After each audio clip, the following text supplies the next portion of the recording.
With everything that you've learned over the past 30 years with the advancements of technology, how different would Back to the Future look if you began filming today? Oh, that's an interesting question. It would probably look quite a bit different. I would have to say, though, that it may not be as charming. You know, there's a certain charm to the way that movie was made with the tools that we had at the time. I mean, it was ahead of its time at the time, so I can't even imagine what it would look like in 2016. Well, you know, I'm going to tell you something interesting about Back to the Future is that, you know, everyone thinks it's this big special effects science fiction movie, but there's only 30 shots in it. Wow. It's a very, very complicated science fiction story, but there's only 30 special effects shots, and most of them are lightning. And who would have thought that with Back to the Future 2, you essentially predicted the situation we're in right now with Biff and Donald Trump? You know, we didn't have no. We never were audacious enough to think that even Biff would run for president. We didn't even go. No one would have believed it. We couldn't have put that in the movie. And yet here we are. Sit down. November 12th, 1955, that was when? November 12th, 1955. That was the date I went back. That was the date of the famous Hill Valley lightning storm. You know your history. Very good. I'll never forget that Saturday. I just picked my car up from the shop because I'd rolled it in a drag race a few days earlier. I thought you crashed into a manure truck. How do you know about that? My father told me about it. Your father? Before he died. Oh, yeah, right. So there I was, minding my own business. This crazy old codger with a cane shows up. He says he's my distant relative. I don't see any resemblance. So he says, how would you like to be rich? So I said, sure.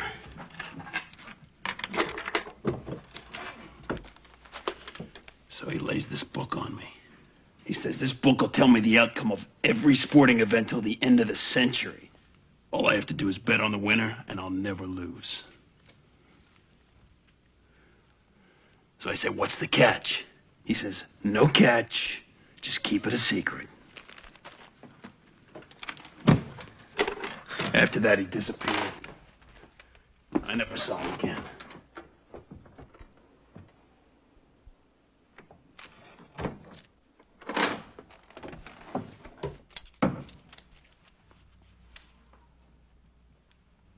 And he told me one more thing. He said someday a crazy, wild-eyed scientist or a kid may show up asking about that book. And if that ever happens...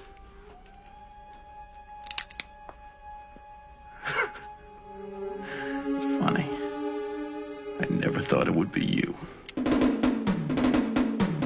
Marchy McFly, Marchy McFly. Year 6 of Marchy McFly, ready or not. Year 6 of Marchy McFly. I'm back, great Scott.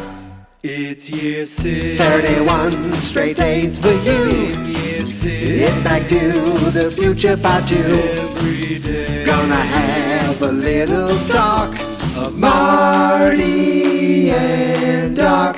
Marty and Doc, Marty and Doc, Marty and Doc, Marty and Doc, Marty.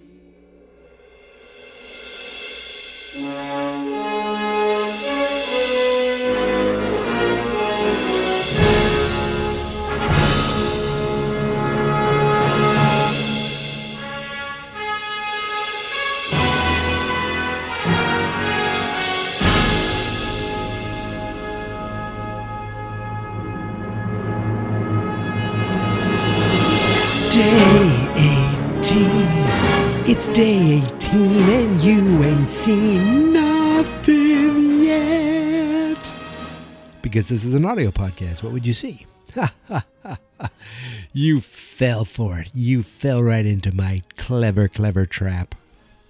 Happy Wednesday, everybody. It is indeed Wednesday, March 18th, which means it's the 18th day of the 6th year of Marchy McFly, which means that for the 18th day in a row, I am here talking Back to the Future Part 2 to you.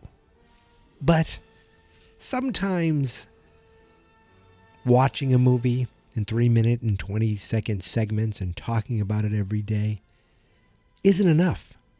Sometimes you want more Back to the Future in your life.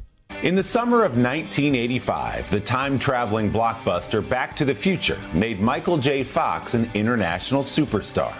To make that movie, though, director Robert Zemeckis and executive producer Steven Spielberg had to borrow their Marty McFly from the hit TV show Family Ties, where Fox was busy playing Alex P. Keaton, a role that earned him 3 Emmy Awards. For months, Fox shuttled between the two sets and the two characters that have defined his career, but not his life.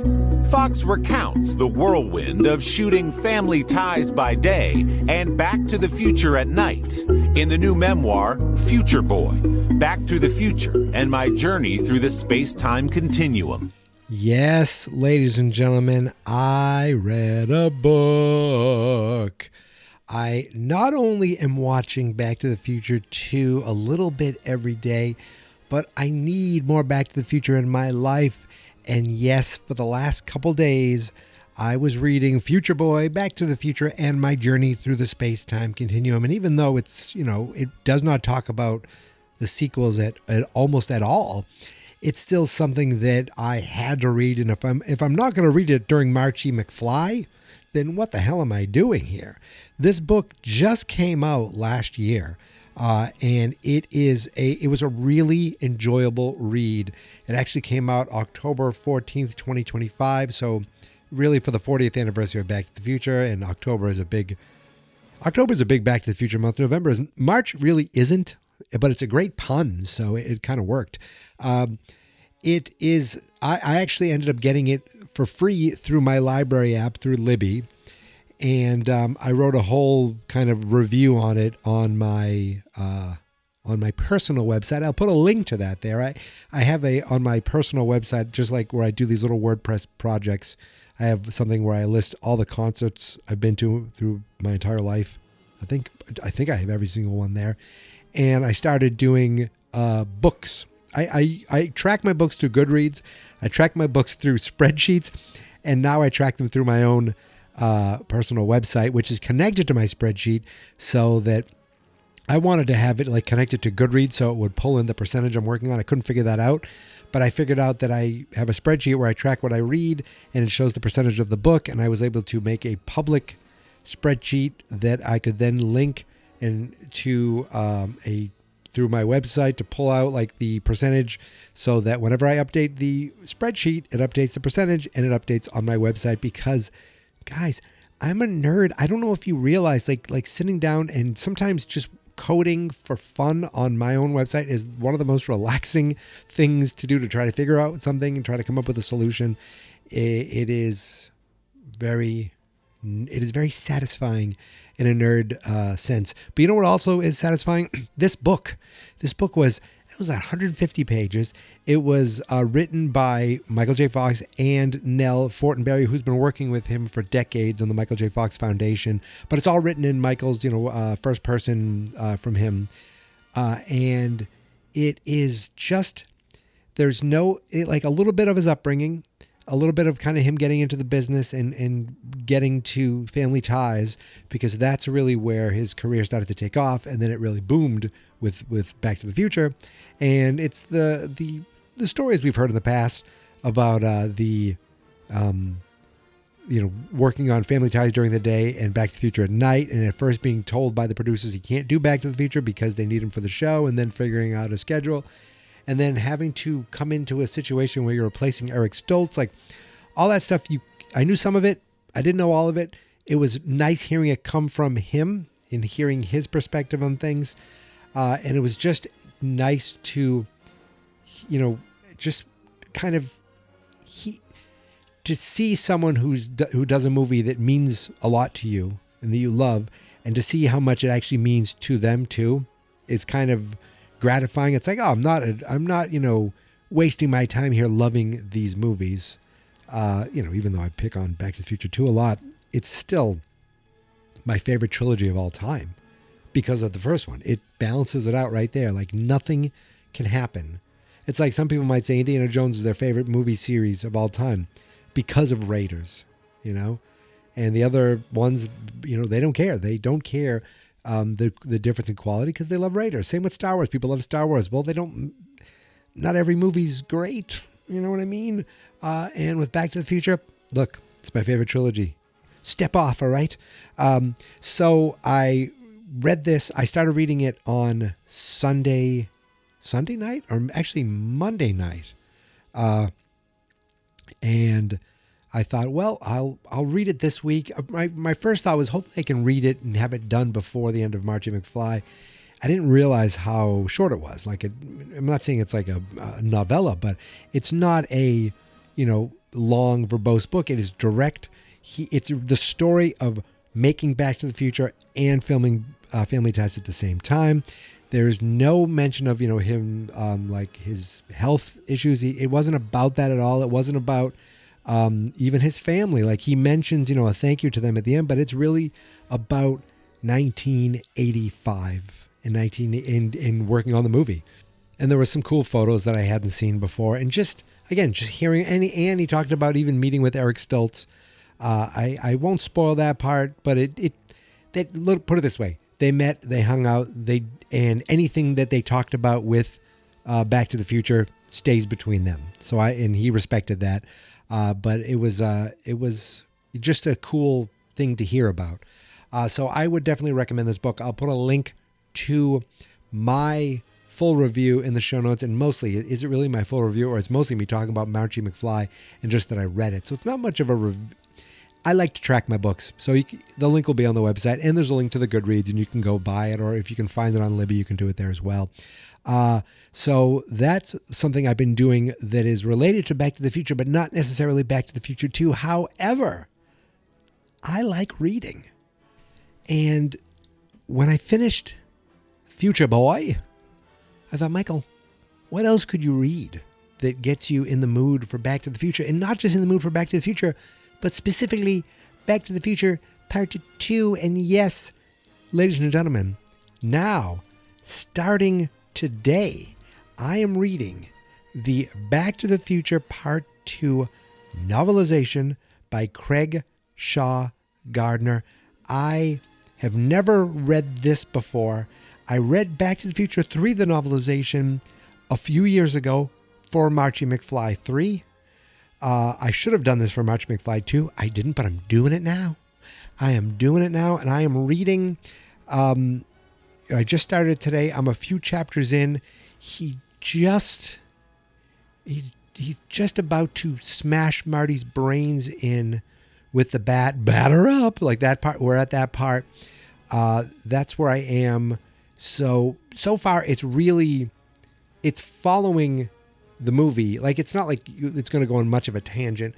I do like at the very beginning. Look, this is a 30-year-old book, so if I spoil anything, I apologize. But it starts with Doc being like, "Oh man, I can't believe I have to go back and get Marty." Like, it's like his thought process in the future, having now to go back and involve Marty again. He goes, "But I'll give him the night to sleep." So I like that. That's why he didn't come back right away, because he needed Marty to rest a little bit, because Doc had plenty of time to do plenty of things in the future. Another thing that was different, kind of dark. We get to the 2015, and he talks about, your son goes to prison. He's like, oh my goodness. He goes, what's worse is in the movie, he says, your daughter attempts to break him out and she gets sent for 20 years. They didn't do the whole thing with now they've abolished all lawyers. They didn't do anything about how long he's been put away, the justice system, anything like that. But he said in the book, he says, what's even worse is that your daughter falls into a depression and she commits, and then it cuts off. And I'm like, wait a second. are they suggesting that it's so bad in the future that the son goes to jail and the daughter commits suicide? Is that what I think they were suggesting? Now, my guess, I should say my guess, this didn't come from the author of the book. This came from the original screenplay. That's why the cover of the book says a novel by Craig Shaw Gardner based on a screenplay by Bob Gale. Story by Robert Zemeckis and Bob Gale. It's not based on the screenplay by Bob Gale, the final screenplay. So this book, which I believe that happens a lot with books. And what's funny is, I swear I've listened to a podcast on this. I swear I've listened to it, on I Read Movies. It's a really good podcast about movie novelizations. And I'm sure I listened to this, it might have been years ago, but I don't remember. So if I'm going to find out if they do another episode, if he did an episode of this, and listen to it again after I'm done reading this. But he talks about how a lot of the time these authors are working off a early draft of the screenplay. So some things get changed, some things aren't, some whole storylines get deleted, but they're in the book. And that's what I think happened here, where they changed it for the movie to say she tried to break him out of prison, which seems like a much more cinematic, story adventure type outcome, instead of the very real, very sad option of, the sister committing suicide. Another thing that it actually wasn't changed in the book, but Marty was thinking to himself, wait, I'm a loser? I throw my life away? How's that possible? And a couple things popped in my head, like, oh, they're kind of showing the circle of like the McFly falling, you thought your life was going to be great, but it's almost like nature, catches up with you. And this was how fate was supposed to be for the McFlys, and now it's coming back to get you. Maybe that's just me making that up. But what it also made me think was, he never brings up again the idea that the older version of himself flushed his life down the toilet. He doesn't know about the car accident. That never is brought up to him. But he does know what Biff said to him. And he never says to Doc, Biff mentioned, by the way, they drove all the way over to Hilldale. He could have brought up, I just want to mention, Doc, Biff mentioned that I, the older version of me, am a complete loser, and I flushed my life away. What did he mean by that? And, is there something I could do to save that? Anything like that. And Doc knew this. Doc knew this. In fact, that was one of the things in the book. He says, he goes, should I tell them everything? Like, I don't know if he meant, well, maybe he meant the daughter committing suicide, but maybe he also meant, the outcome of the McFlys today. And I wonder if we'll get more of that in the book. I'm interested. I will report anything of interest over the next couple of weeks. I will report to you as I read it. Now, I'll probably be done. I would like to be done. It's Wednesday right now. I would like to have this book done before I go to Florida. So hopefully I want to have it done by Monday. Probably going to have it done before that. But I like to calculate. I'm a big nerd. I have a spreadsheet. This is how many pages there are. This is how many days I'd like to do it. This is how many pages I need to read in a day. I take the joy out of reading by giving myself an assignment. But then when I sit down and read, it's satisfying. And then when I hit more pages than I want, I'm like, I did it. I'm enjoying myself. I'm cultured. Reading Back to the Future Part 2 novelization. But I don't know. I'm just a nerd for tracking things. So that's what I did. And that's what I do. But I will let you know if anything of interest comes up in the book, especially in the McFly household. If there's any bits there to kind of give you more of how he is a loser, or how the life that they have, especially like where the hell was Jennifer? Is there anything with that? I'd be interested to find that out. But guys, we are almost 20 minutes in to this episode, and we haven't even touched the 3 minutes and 20 seconds of the actual Back to the Future 2 that we're going to be talking about today. It's exciting. It's thrilling. It's a little, it makes me realize one thing, but it's a little like, it brought up two questions, and it also brought up one answer Ooh, maybe that's 2 questions and 1 answer. Interesting. That doesn't mean anything, but just the fact that I thought of that means that maybe I do know what I'm going to talk about for the next segment of Back to the Future 2. Let's talk about the next 3 minutes and 20 seconds.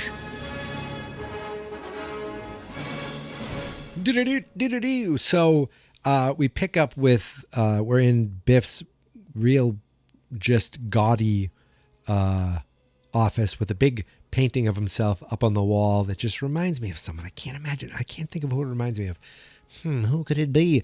With a big dumb portrait of himself. So Marty wants to know, I want to know where, I want to know when. And Biff should have said, no, I'm not going to tell you. Why would I tell you? Why would I tell you? What good was that? The fact, this Biff still doesn't know about time travel at all. This Biff, the original 1985 Biff, that became the original 2015 Biff.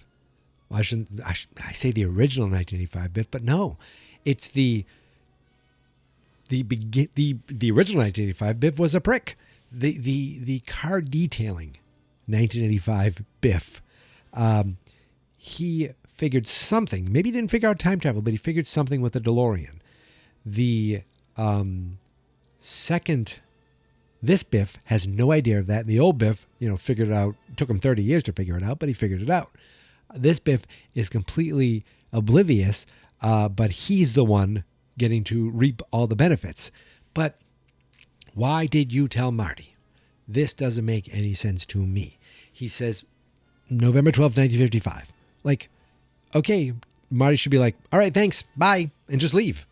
There's nothing else he needs to know at all. While he's going through the safe, I would just scatter right out and be out the door, back to Doc. I got the date. Let's go back one day before, and we'll make sure we can just watch him the whole time. That's what they could do. That's what they should do. That's not what they do. Marty still sits there. He's like, okay, tell me more.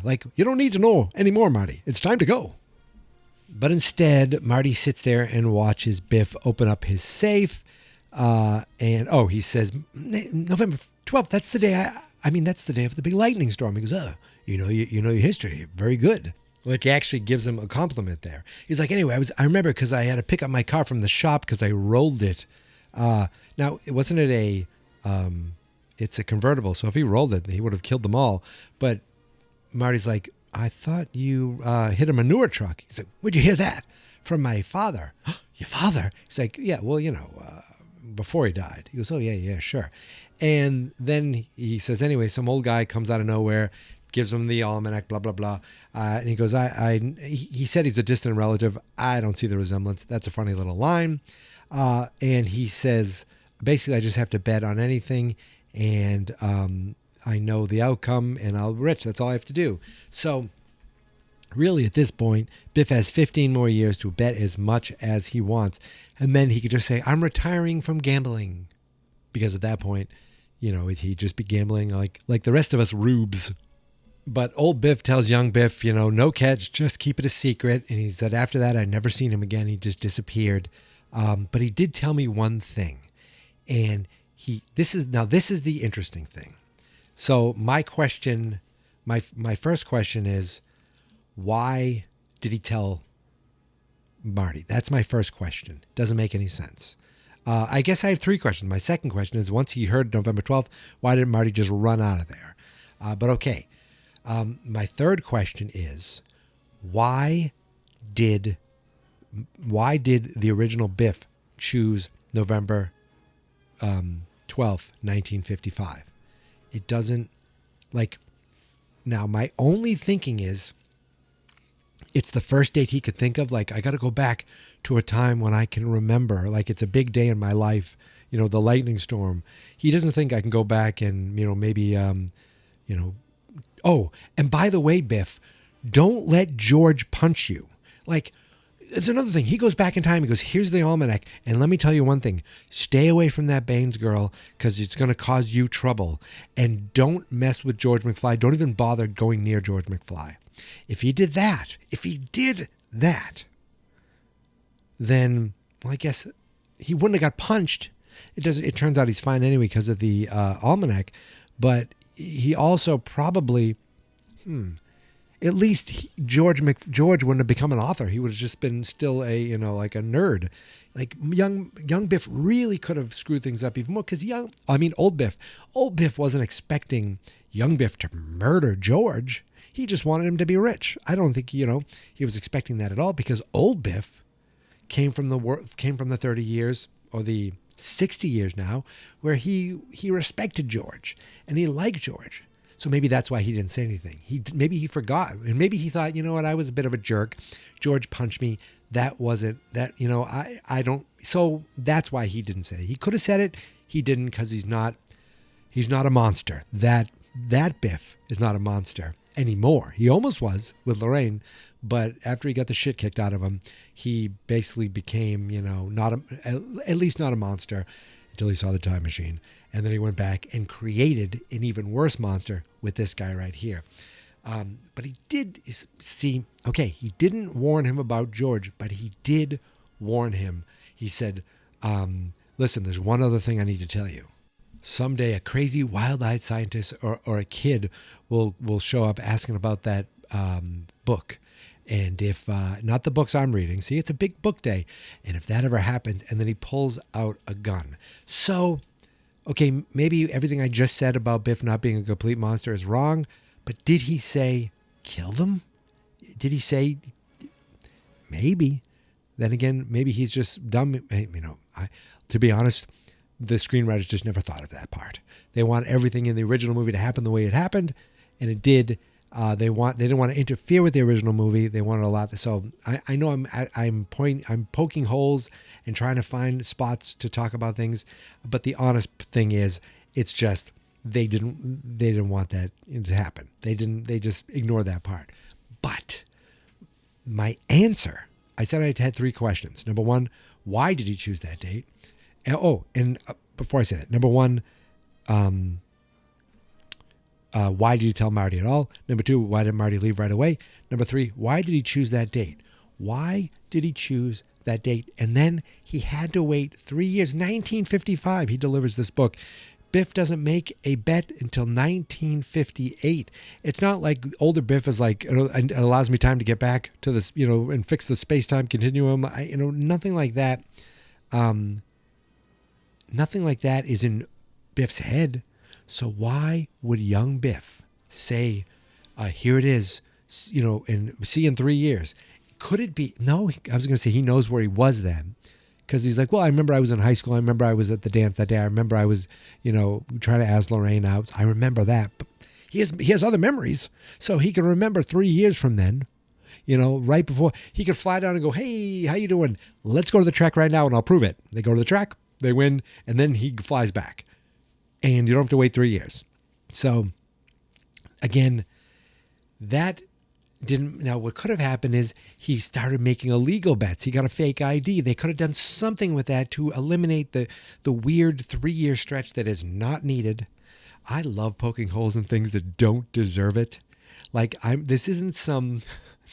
Again, this is just a fun movie. But the fact that I'm sitting here getting all like, I have theories, I have this, is fun. It's just fun to me. So, I'm saying it with like the same way that I'll insult my friends. Like I love them, but I love insulting them. I love this movie. I know it's not a great movie. I know I'm poking holes in it. I still love it, and I will forever. It just holds a special place in my heart. But I love finding these little things and going, wait a second, this doesn't make any sense. And none of that happens more in the entire trilogy than in this movie. So those are the 3 questions. The why did he wait 3 years? Like, why did you choose that date and not wait 3 years? And not wait 3 years, I should say. Why didn't he just go to when he can already legally go to the horse track? Number 2, why did he tell Marty at all? Number 3, why didn't Marty leave? But the answer I got is, in this alternate 1985, were Doc and Marty friends? And the answer, my friend, is no. That's my answer. I don't think there's another time machine out there right now in this 1985. I don't think this Doc ever invented a time machine.